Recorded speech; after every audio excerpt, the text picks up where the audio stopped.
বেগম খালেদা জিয়ার মৃত্যুতে শোকের ছায়া নেমে এসেছে রাজশাহীতে। মৃত্যুর খবরটি ছড়িয়ে পড়ার পরপরই এলাকায় দলীয় নেতাকর্মী ও সাধারণ মানুষের মধ্যে গভীর শোক ও আবেগঘন পরিবেশের সৃষ্টি হয়। আরও জানাতে রাজশাহী থেকে সরাসরি যুক্ত হচ্ছেন সহকর্মী জাহিদ হোসেন। জাহিদ, নিশ্চয়ই শুনতে পাচ্ছেন একজন আপসহীন নেত্রী, যার জন্য পুরো বাংলাদেশ আপামর জনতা কিন্তু শেষ মুহূর্ত পর্যন্ত অপেক্ষা করছিলেন, দোয়া করছিলেন তিনি যেন ফিরে আসেন। রাজশাহীতে আসলে নেতাকর্মী যারা রয়েছেন এই শোক তারা আসলে কিভাবে বহিঃপ্রকাশ করছেন? শারমিন, আসলে আমরা দেখেছি যে সকাল 6টার পরপরই যখন বিএনপি চেয়ারপারসন বেগম খালেদা জিয়ার মৃত্যুর সংবাদটি ছড়িয়ে পড়ে, তখনই আসলে নেতাকর্মীরা রাজশাহীতে আমরা জানি যে একটা বৈরী আবহাওয়া আজকে ধরে বিরাজ করছে। বৈরী আবহাওয়া উপেক্ষা করেই সবাই দলীয় কার্যালয়ে চলে আসে।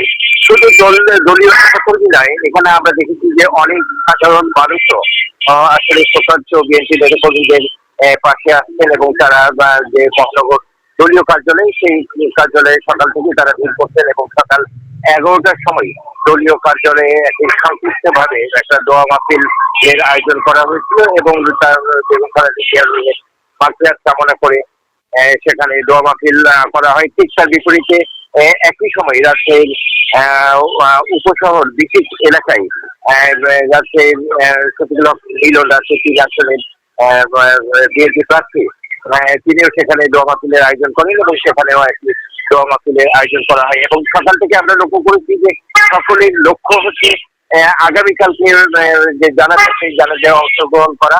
সকাল থেকে আসলে দলীয় নেতা কর্মীরা যেভাবে পারছেন ট্রেনে পাচ্ছে, অনেকে নিজেদের ব্যবস্থাপনায় তারা রওনা হচ্ছেন, অনেকে বিকেলে গেছেন, অনেকে রাজশাহীতে যাচ্ছেন।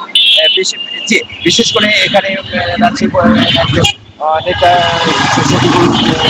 মিলু বলিয়া পশ্চিমের সভাপতি, আমি তাকে দলের অবস্থানের কথা একটু জানতে চাই।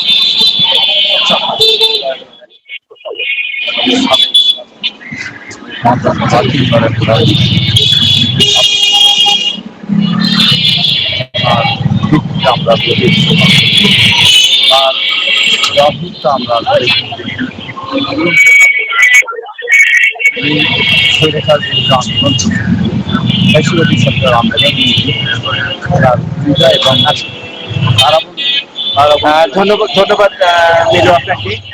আসলে রাজশাহীর যে বর্তমান অবস্থাটা দেখা গেছে যে রাজশাহীর প্রত্যেকটি সড়কে